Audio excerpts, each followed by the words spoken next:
saya Meta. Saya adalah calon guru. Kali ini kita akan membahas tentang teks prosedur. Jadi, pertama-tama kita harus mengetahui pengertian teks prosedur itu tersendiri.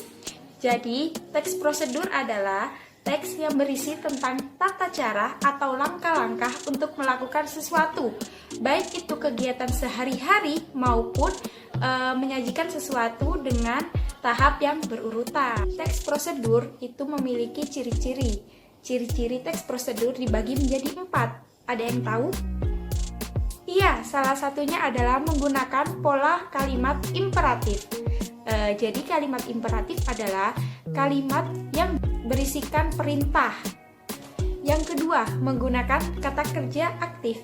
Jadi, kata kerja aktif ini adalah kata yang subjeknya menjadi pelaku dalam sebuah kalimat. Biasanya ciri-cirinya kata aktif ini pada katanya memiliki imbuhan me atau ber. Contohnya, mengaduk, memotong, memasukkan, dan lain sebagainya. Selanjutnya, terdapat konjungsi.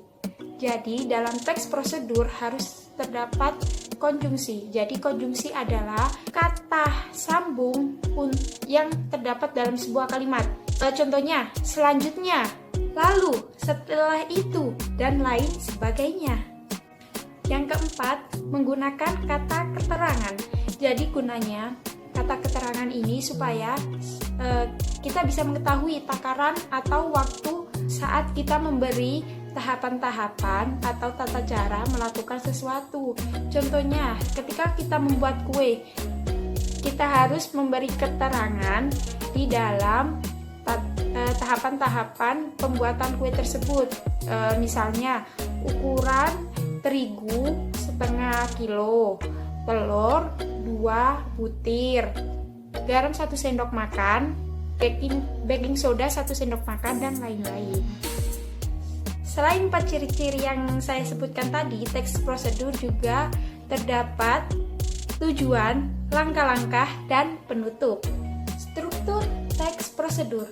Struktur teks prosedur ini dibagi menjadi 3. Yang pertama, tujuan.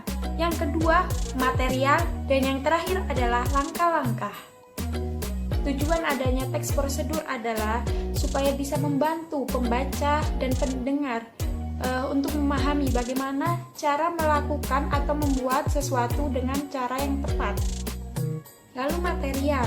Material adalah bahan. Biasanya dalam teks prosedur kita harus merincikan bahan-bahan yang akan dipakai atau alat yang akan dipakai dalam teks prosedur yang kita buat. Yang terakhir adalah langkah-langkah. Langkah-langkah ini sangat penting karena jika tanpa langkah-langkah, teks prosedur ini tidak akan menjadi teks prosedur. Karena dengan adanya langkah-langkah, kita bisa mengetahui bagaimana cara membuat sesuatu dengan terperinci. Teks prosedur dibagi menjadi 3 macam. Yang pertama adalah teks prosedur sederhana. Yang kedua, teks prosedur protokol. Dan yang terakhir adalah teks prosedur kompleks. Prosedur sederhana adalah teks prosedur yang berisi 2 atau 3 cara saja tata cara yang terdapat di teksnya. Yang kedua adalah protokol. Jadi teks prosedur ini tidak terlalu ketat. Tata caranya hanya disampaikan sebagian tetapi sudah jelas. Dan yang terakhir adalah teks prosedur yang ketat.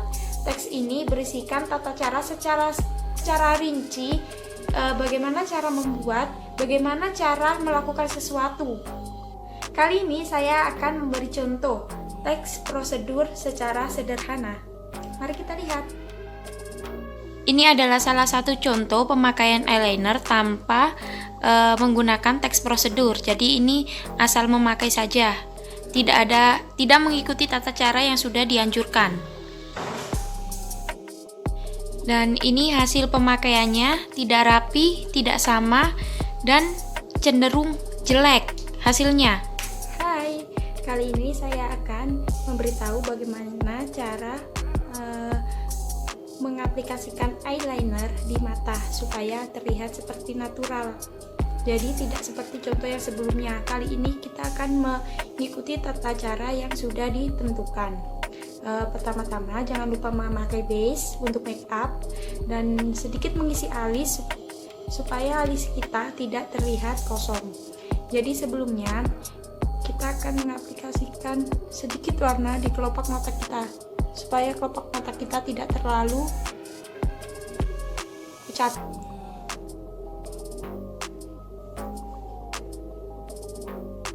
Aplikasikan saja pakai jari.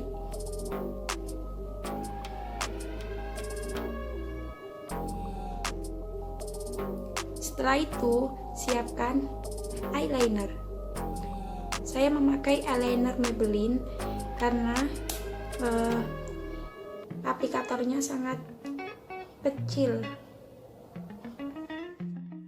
Pertama-tama buatlah garis sedikit, lalu kita harus membuat garis di atas dari luar ke dalam.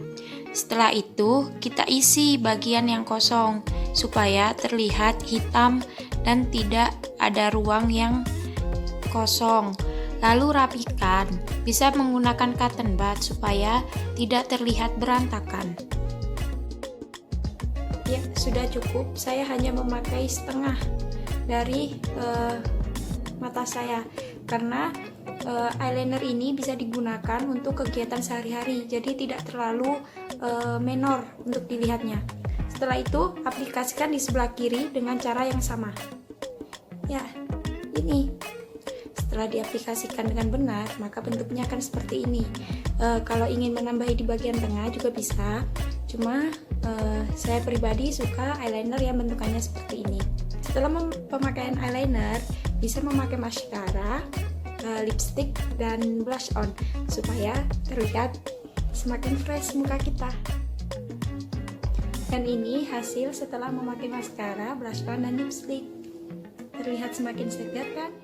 Ya, itu adalah salah satu contoh teks prosedur sederhana. Semoga informasi yang saya sampaikan bisa bermanfaat untuk kalian semua. Terima kasih telah menyimak video ini. Kita akan bertemu di video selanjutnya.